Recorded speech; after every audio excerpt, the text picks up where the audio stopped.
Նույն Ավետիք Չալաբյանը ինչու է այդտեղ գտնվում, որովհետև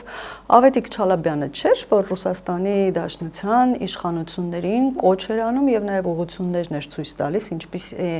ինչ պայմաններում ճնշումներ գործադրեն հայկական համայնքի վրա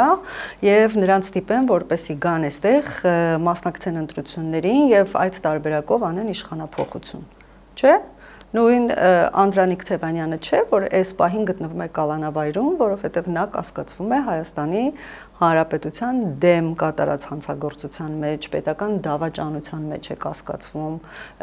ինչ կոչեր են անում, ում են ուզում փողոց հանել, ու ընդհանրապես իրենք ինչի էին ուզում հասնել այս ընտրությունների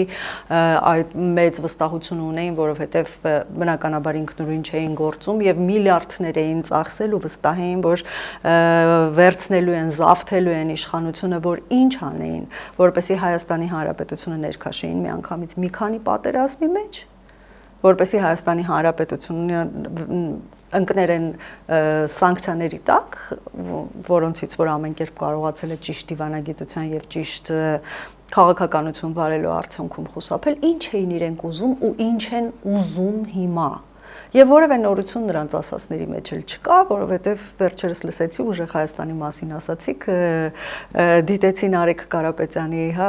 ելույթը շատ կոտրված եւ շատ անդրամադիր, որտեղ այդ իրենց հատուկ ժեստով այսպես բացատրում էր ժողովրդին, որ հիմա իրենք ունեն այսպես մեծամասնություն ազգային ժողովում եւ եթե 80,000 մարդ էլ փողոց դուրս գա, ապա կլինի իշխանափոխություն։ Արեգ Կարապետյանը ինձ թվում է կտրված է իրականությունից։ Ինչու է կտրված, որովհետև ուղիղ 5 տարի առաջ այդ նույն խոսակցությունները կար եւ